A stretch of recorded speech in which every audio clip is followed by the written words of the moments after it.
8 ruthless lessons that make you dangerously smart. Most people are not failing because they are foolish. They are failing because they are emotional. And unmanaged emotion quietly destroys intelligent lives. Think about the last time you regretted something. You knew better. You had the knowledge. You had the experience. But in that moment, you reacted instead of thinking. You spoke when you should have stayed silent. You trusted when you should have observed. You quit when you should have endured. That is how power slips away, not in dramatic collapse, but in small emotional decisions repeated daily. Being dangerously smart is not about having complex vocabulary or winning arguments. It is about emotional discipline.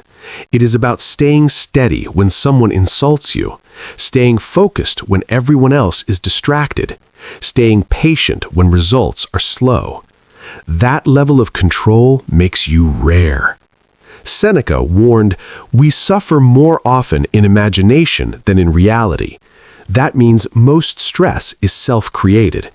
Marcus Aurelius reminded himself, "You have power over your mind, not outside events." That means stability is trained, not given. If you cannot control your reactions, you cannot control your life. This is about building your inner fortress, a mental structure so strong that chaos does not shake it, criticism does not break it, and pressure does not crack it. Stay with me till the end, because the final lesson connects everything into one simple rule you can apply daily. Subscribe, like, and share this with someone serious about mental strength. And when this speaks to you, drop "I'm dangerously smart" in the comments below. Now let's break this down clearly and practically. 1. Control your mind or it will control you. Your mind is powerful, but it is not automatically disciplined. If you do not train it, it will run on impulse, fear, ego, and habit. Most people think they are thinking. They are not. They are reacting. Someone delays replying to your message and your mind creates a story. Someone corrects you and your mind feels attacked. You see someone ahead of you and your mind whispers that you are behind. These reactions feel automatic because they are. They are conditioned responses built from past experiences, insecurities, and unexamined beliefs. Marcus Aurelius constantly reminded himself not to be carried away by the impression. He understood that the first thought is an impulse, not a command. There is a gap between stimulus and response. That gap is where strength lives. If you close that gap with emotion, you lose control. If you widen that gap with awareness, you gain control. Being dangerously smart starts here. It starts with observing your own mind. Seneca said we suffer more in imagination than in reality. That is not poetry, it is psychological truth. Most stress is projection. You imagine worst-case outcomes, you replay conversations, you anticipate rejection, and your body reacts as if those events are real. Untrained minds believe every thought. Trained minds question them. When something triggers you, slow down. Ask yourself simple questions. What exactly happened? What story am I adding to this? Is there evidence for this belief? What is within my control right now? This is not about suppressing emotion. It is about managing interpretation. Emotion follows interpretation. For example, if someone criticizes your work, your first interpretation might be disrespect. That creates anger. But if you interpret it as information, you feel neutral or even curious. Same event, different interpretation, different emotional outcome. That is power. Controlling your mind also means controlling your focus. Where attention goes, emotion follows. If you constantly think about what you lack, you feel inadequate. If you constantly think about what you can improve, you feel proactive. Your inner fortress is built by mental habits. Another important practice is mental labeling. When a negative thought appears, label it. Say, "This is fear. This is ego. This is comparison." When you label a thought, you create distance from it. You realize you are observing the thought, not trapped inside it. Marcus Aurelius journaled daily to examine his reactions. Writing forces clarity. When thoughts stay in your head, they feel overwhelming. When written down, they become manageable. You also need mental standards. Decide in advance how you want to respond to stress. Decide that you will not raise your voice in anger. Decide that you will pause before sending emotional messages. Decide that you will sleep before making major decisions. Standards reduce impulsive damage. Controlling your mind does not mean eliminating emotion. It means not letting emotion decide your behavior. If you are angry, you can acknowledge it without acting aggressively. If you are afraid, you can feel it without retreating. If you are anxious, you can move forward anyway. Dangerously smart people separate feeling from action. Another discipline is mental rehearsal. Before entering difficult situations, imagine yourself responding calmly. Visualize someone provoking you and you staying composed. Visualize setbacks and yourself adjusting strategically. This reduces shock when reality happens. Shock causes reaction. Preparation builds control. You must also protect your mental diet. What you consume shapes how you think. If you constantly consume outrage, drama, and comparison, your mind will reflect that. If you consume discipline, strategy, and wisdom, your mind sharpens. The mind absorbs repetition. Self-control grows through small wins. Each time you pause instead of reacting, you strengthen discipline. Each time you question a negative thought instead of believing it, you build resilience. At first, this feels unnatural. That's normal. You're replacing old habits. But over time, you'll notice something powerful. Situations that used to disturb you will feel smaller. People who used to trigger you will lose influence. Stress that once overwhelmed you will become manageable. That is the inner fortress forming. You cannot control everything happening around you, but you can control the meaning you assign to it, and meaning shapes experience. Practical system you can use daily. Pause before reacting. Label the emotion. Question the interpretation. Choose the response aligned with your long-term goals. Do this consistently, and your mind becomes an asset instead of a liability. If you do not control your mind, it will control you, and when it controls you, other people can control it through it. But when you master your thoughts, you become stable, and stability is rare power. 2. Do not broadcast your plans. Talking feels productive. It is not. When you announce your goals publicly, your brain rewards you as if you have already accomplished something. You receive validation, encouragement, and attention.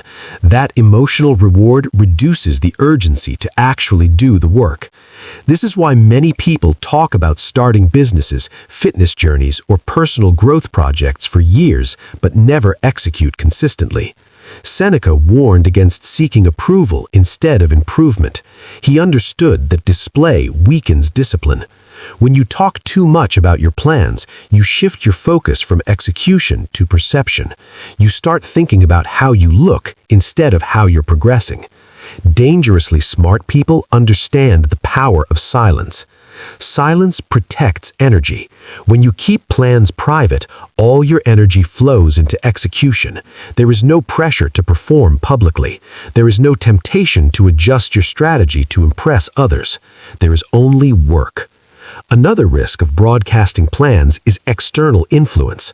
Once people know what you're doing, they project their fears, doubts, and limitations onto you. Some will discourage you. Some will question you. Some will secretly hope you fail.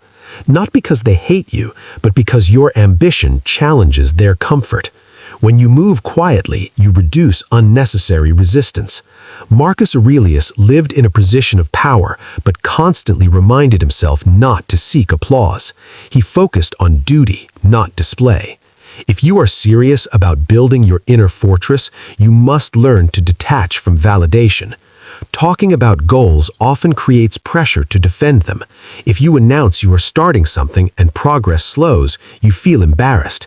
That embarrassment can lead to quitting to avoid judgment. Silence removes that social pressure. Silence also sharpens observation. When you talk less about your plans, you spend more time refining them. You notice weaknesses in your strategy. You adjust quietly. You improve before revealing. This makes your eventual results stronger. Another reason to move quietly is that early stages are fragile. New habits are delicate. New ideas are sensitive. Exposing them too early invites criticism that can weaken motivation. Build strength first, reveal later. Dangerously smart people don't need constant updates from others. They measure progress privately. They track actions, not applause. Practical structure for silent execution. Write your goal clearly. Break it into measurable daily actions. Track completion, not intention. Review progress weekly without public announcement. Let results speak when they are undeniable. There's also a psychological advantage to unpredictability. When people cannot anticipate your moves, you maintain strategic advantage. This applies in business, career growth, and even personal development. If people underestimate you because you are quiet, that works in your favor. Silence builds mystery. Mystery builds leverage. This does not mean isolation. It means selective disclosure. Share plans only with those directly involved or genuinely supportive. Limit exposure to unnecessary commentary. You must also resist the temptation to overshare small wins. Every time you rush to post early progress, ask yourself if this serves growth or ego. Ego seeks applause. Discipline seeks progress. Over time, moving quietly builds internal confidence. You rely less on external motivation. You learn to self-motivate. That independence is powerful. When results finally show, they carry weight because they were built through consistent action, not public hype. If you want to become dangerously smart, replace loud ambition with quiet execution. Work in silence. Improve in silence. Endure in silence. Then let your outcomes make the noise. Because once results are visible, no explanation is needed. And until they are visible, explanation is wasted energy. Silence is not weakness. It is controlled power. And controlled power is the foundation of the inner fortress. 3. See every day as borrowed time. Marcus Aurelius kept reminding himself, you could leave life right now. Let that determine what you do and say and think. This is not about fear, it is about urgency. Right now, your time is slipping away whether you notice it or not. Most people pretend tomorrow is guaranteed. The smart ones treat today like the only day that counts. Every morning when you wake up, say quietly, this day is borrowed. I might not get another. Then decide what one thing truly matters today. Not 10 things, one. Maybe it is listening fully to your child instead of half listening while on your phone. Maybe it is finishing that one important task you keep delaying. Maybe it is saying no to a distraction so you can rest properly tonight. The ruthless edge, this habit kills procrastination fast. When you know the clock does not stop for anyone, you stop waiting for the right mood or more energy later. You act now because now is all you really own. Practical drill: at the start of your day, write one sentence on a sticky note or in your phone notes. If today is my last, I want to have done this one thing. Put it where you will see it 3 times before noon. Do the thing. At night, look back and ask, did I use my borrowed day well? Be honest, no excuses. If you wasted it, plan one small fix for tomorrow. After a few weeks, you notice the change. Small arguments feel smaller. Useless scrolling feels pointless. You speak more directly, love more openly, work with real focus. Your inner fortress gets taller because every brick is placed with purpose. You stop living on autopilot. You start living deliberately. That deliberate life is what makes you dangerously smart, calm under pressure, because nothing is wasted, nothing is postponed. 4. Protect your attention like your life depends on it. Your attention is your most valuable asset, not your talent, not your connections, not even your time, because where your attention goes, your time follows, and where your time goes, your life forms. Most people lose their power in small distractions, notifications, endless scrolling, random conversations, constant switching between tasks. It feels harmless. It is not. A distracted mind cannot think deeply, and shallow thinking leads to weak decisions. Seneca criticized people who were busy but not effective. He believed being everywhere mentally meant being nowhere effectively. That's the modern condition: constant stimulation, little reflection. If you cannot hold focus on one task for a sustained period, you cannot build anything meaningful. Deep work requires uninterrupted attention. Strategy requires quiet thinking. Growth requires sustained effort. Dangerously smart people guard their attention aggressively. They understand that every notification is an invitation to react, and reaction weakens control. When your phone dictates your focus, you are not in charge. When social media determines your emotional state, you are not stable. Marcus Aurelius reminded himself to withdraw into himself. He described the mind as a place you can retreat to at any moment, but that retreat requires discipline. You cannot retreat inward if your mind is constantly pulled outward. Attention fragmentation also increases anxiety. When you switch between tasks repeatedly, your brain carries unfinished cognitive loops that creates subtle stress. You feel busy but unproductive, active but unfulfilled. Focus solves this. Single tasking builds clarity. When you concentrate on one thing fully, your mind sharpens. You notice details. You think deeper. You make better judgments. Protecting attention also means choosing what you consume carefully. Information shapes perception. If you constantly consume outrage, comparison, and controversy, your mind becomes reactive and agitated. If you consume discipline, wisdom, and thoughtful material, your mind becomes measured. Your mental diet matters. There's also a power advantage to focused individuals.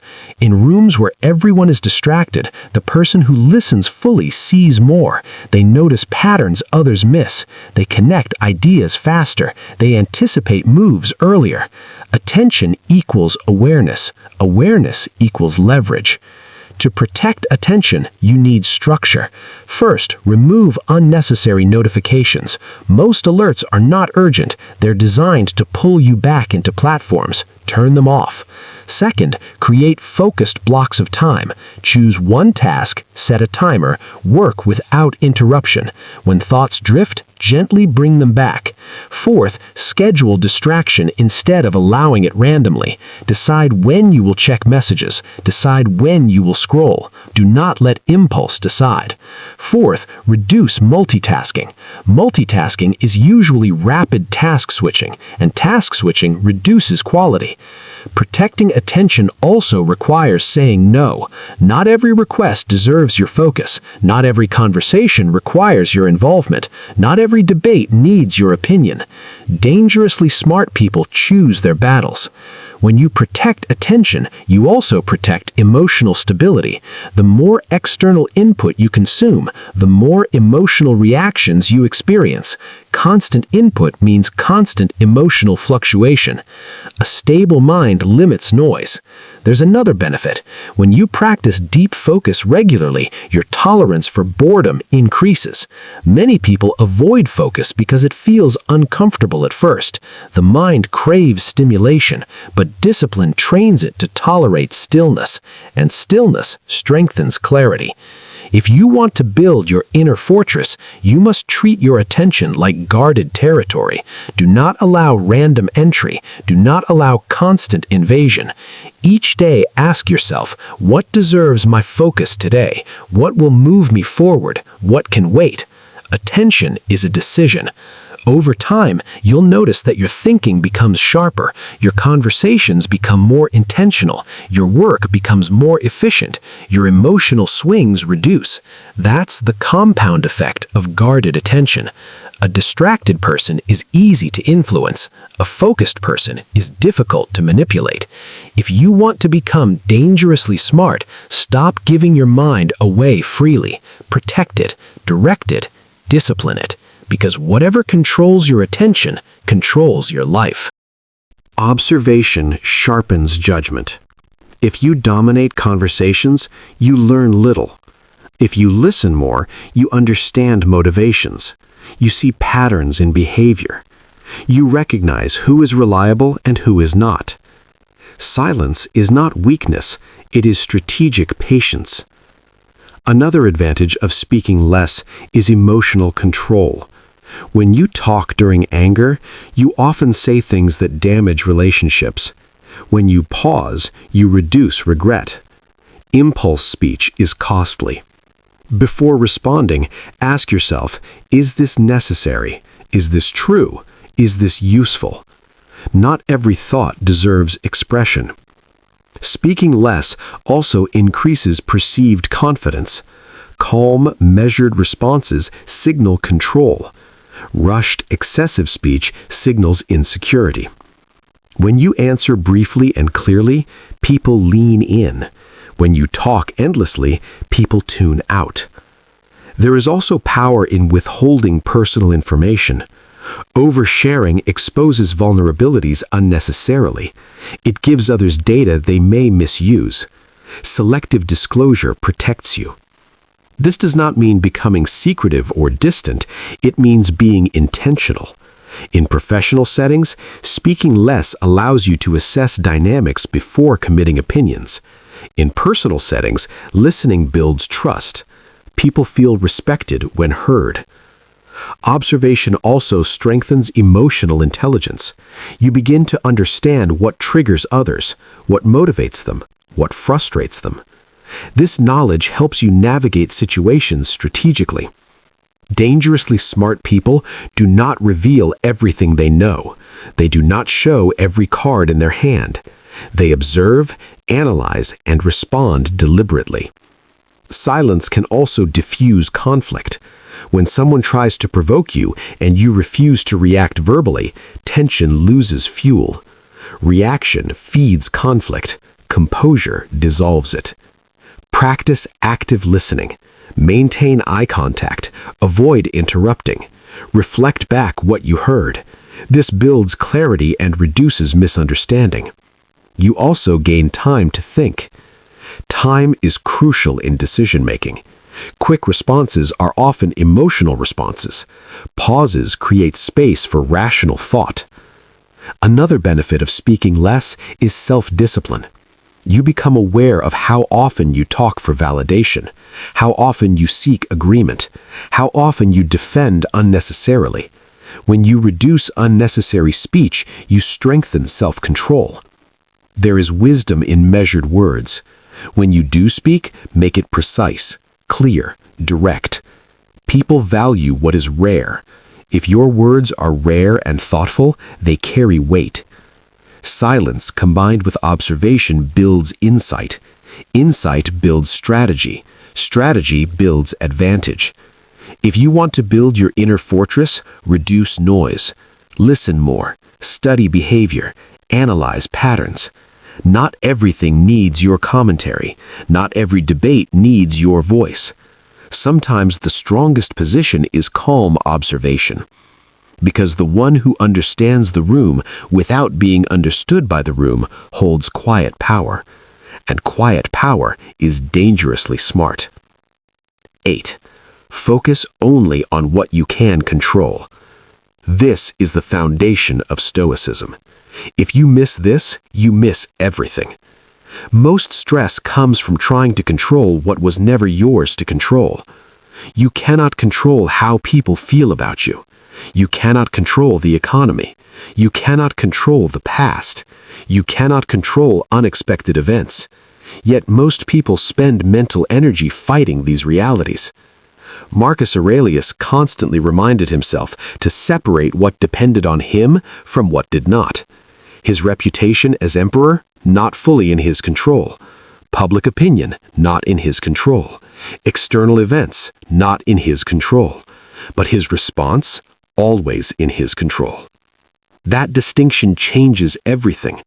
When you argue with reality, you lose twice. First, because the event already happened. Second, because your emotional reaction drains your focus. Dangerously smart people conserve energy. They do not waste it on complaints. They redirect it toward action. If someone disrespects you, you cannot control their behavior, but you control whether you respond with composure or aggression. If a plan fails, you cannot control the failure after it occurs, but you control whether you learn or collapse. If progress is slow, you cannot control timing perfectly, but you control consistency. This mindset reduces anxiety immediately. Anxiety grows when your mind fixates on uncertainty. Control grows when your mind fixates on responsibility. A simple practice makes this clear. Divide situations into two categories: what is within my control, what is outside my control. Within your control, effort, preparation, attitude, discipline, honesty, boundaries, response. Outside your control, other people's opinions, outcomes, past mistakes, unexpected obstacles, market reactions. Focus exclusively on the first category. When you operate this way, you become stable. You stop reacting to every shift in the environment. You build internal strength that does not depend on external order. Seneca believed that a person who depends on external things for peace will never be steady. Peace must come from inner governance. The inner fortress is built on responsibility, not blame, not excuses, not frustration. When something goes wrong, ask, what is my next best move? When something goes right, ask, how do I remain disciplined? That is controlled living, and controlled living is dangerously smart. Practical takeaway. Stop waiting for life to become easier. It won't. Stop waiting for people to understand you. They might not. Stop waiting for perfect conditions. They rarely come. The difference between those who remain average and those who become unshakable is simple. One group reacts, one group responds. One group seeks comfort, the other builds strength. Seneca warned that life is long enough if used wisely. Marcus Aurelius proved that even in chaos, the mind can remain sovereign. Your inner fortress is not built in one dramatic moment. It is built when you pause instead of react, when you stay silent instead of oversharing, when you endure instead of quitting, when you focus instead of complaining. That is how you become dangerously smart. If you are serious about strengthening your mind, type "I'm dangerously smart" in the comments below. Subscribe, like, share this with someone who needs discipline more than motivation. And remember this: calm is power. Discipline is protection. Self-control is freedom. Build your fortress daily. Very few people will. That is why it works.